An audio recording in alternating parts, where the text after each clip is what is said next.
कभी सोचा है कि हम जो करते हैं वो क्यों करते हैं, या फिर हमारे सपनों का असली मतलब क्या होता है? चलिए आज बात करते हैं उस एक इंसान की जिसने इन सवालों के जवाब खोजने में अपनी पूरी जिंदगी लगा दी, सिगमंड फ्रॉइड। उनके आइडियाज ने इंसानी दिमाग को देखने का हमारा नजरिया हमेशा हमेशा के लिए बदल दिया। तो एक सवाल से शुरू करते हैं। हमारे व्यवहार को असल में चला कौन रहा है? क्या वो हम हैं जो सोच समझकर फैसले लेते हैं? फ्रॉइड के हिसाब से जवाब इतना सीधा नहीं है, और सच कहें तो काफी हैरान करने वाला है। और बस यहीं से उनके सबसे बड़े आइडिया की कहानी शुरू होती है, अचेतन मन। तो सबसे पहले देखते हैं कि फ्रॉइड के लिए हमारे मन का नक्शा, मतलब उसका स्ट्रक्चर कैसा था। उन्होंने हमारी अंदरूनी दुनिया का एक तरह से पूरा ब्लूप्रिंट ही तैयार कर दिया था। आइए मन की इसी संरचना को थोड़ा और करीब से समझते हैं। फ्रॉइड का सबसे बड़ा और शायद सबसे क्रांतिकारी आइडिया यही था कि हमारे मन का ज्यादातर हिस्सा हमारी पहुंच से बाहर है, छिपा हुआ है। सोचिए एक बर्फ के पहाड़ के बारे में।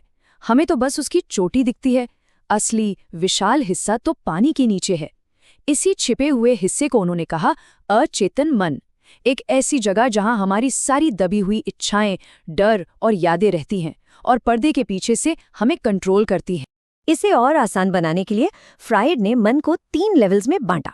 सबसे ऊपर है चेतन, यानी कॉन्शियस माइंड, वो सब कुछ जिसके बारे में हम अभी इसी पल में सोच रहे हैं। फिर आता है अवचेतन, यानी प्री कॉन्शियस। इसमें वो यादें हैं जिन्हें हम थोड़ी कोशिश करके याद कर सकते हैं।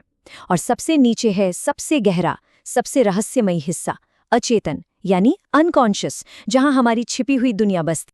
और ये बात बिल्कुल गांठ बांध लीजिए, फ्रॉइड के लिए असली शो तो यही अचेतन मन चला रहा था। हम जो सोच समझकर करते हैं वो तो बस ट्रेलर है, असली कहानी तो पानी के नीचे ही चल रही है। अच्छा, अब इस मन के अंदर भी 3 खिलाड़ी हैं। एक है इड, जो हमारे अंदर का वो बच्चा है जिसे हर चीज अभी इसी वक्त चाहिए। फिर है सुपर ईगो, जो हमारे अंदर का जज है, जो हमेशा सही और गलत की दुहाई देता है। और इन दोनों के बीच फंसा है हमारा बेचारा ईगो, जो असल दुनिया को देखकर बीच का रास्ता निकालने की कोशिश करता है।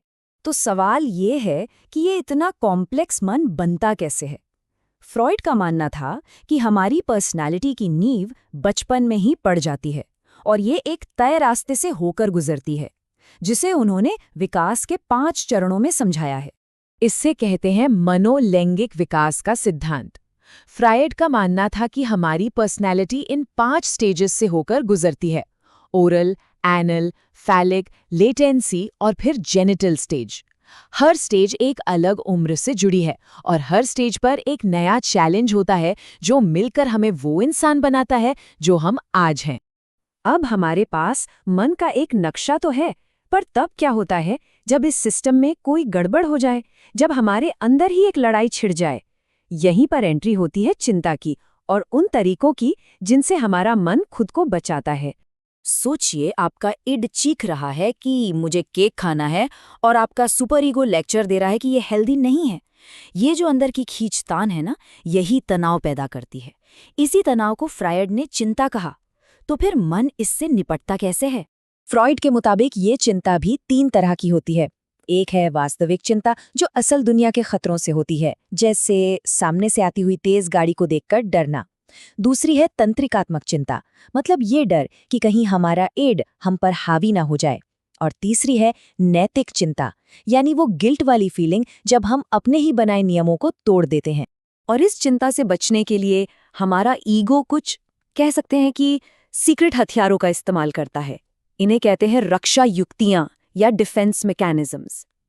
ये हमारे ऑटोमेटिक तरीके हैं मुश्किल भावनाओं से बचने के, जैसे दमन, जिसमें हम बुरी यादों को कहीं गहरे दबा देते हैं, या फिर प्रक्षेपण, जिसमें हम अपनी कमियां दूसरों में देखने लगते हैं। ये सब सुनने में तो बहुत मजेदार है, पर अगर अचेतन मन इतना ही छिपा हुआ है तो उसके बारे में पता कैसे लगाया जाए? फ्रॉइड के पास इसके लिए भी कुछ टूल्स थे जिससे वो इस रहस्यमयी दुनिया में झांक सकते थे। फ्रॉइड ने कहा था कि सपने अचेतन मन तक जाने वाली शाही सड़क है, मतलब अनकॉन्शियस तक पहुंचने का हाईवे। उनका कहना था कि हर सपने के 2 हिस्से होते हैं। एक है प्रकट स्वप्न, यानी वो अजीब सी कहानी जो हमें जागने पर याद रहती है, और दूसरा है गुप्त स्वप्न, यानी उस कहानी के पीछे छिपा हुआ असली मतलब जो हमारी दबी हुई इच्छाओं को दिखाता है। और इन्हीं सब आइडियाज पर आधारित है फ्रायड की थेरेपी, जिसे हम मनोविश्लेषण कहते हैं। इसमें मुक्त संग जैसी टेक्निक्स होती थी, जहां मरीज को बस बोलते जाना होता था जो भी दिमाग में आए, बिना किसी फिल्टर के। आइडिया ये था कि कहीं ना कहीं से अचेतन मन की बातें बाहर आ ही जाएंगी। तो चलिए एक फटाफट रिकैप करते हैं। हमने बात की शक्तिशाली अचेतन मन की, इड, ईगो और सुपर ईगो के बीच की जंग की, पर्सनैलिटी बनने के 5 स्टेजेस की, चिंता और उससे बचने के तरीकों की, और आखिर में सपनों और थेरेपी के जरिए मन के रहस्यों को जानने की। ये सब फ्रॉयड के काम की नींव हैं। और अब आखिर में एक सवाल। फ्रॉयड की ये विचार 100 साल से भी ज्यादा पुराने हो चुके हैं। साइकोलॉजी बहुत आगे बढ़ गई है। तो क्या आज भी इन विचारों की कोई वैल्यू है? क्या ये आज भी हमारे मन की उलझनों को समझने में हमारी कोई मदद कर सकते हैं? इस पर सोचिएगा जरूर।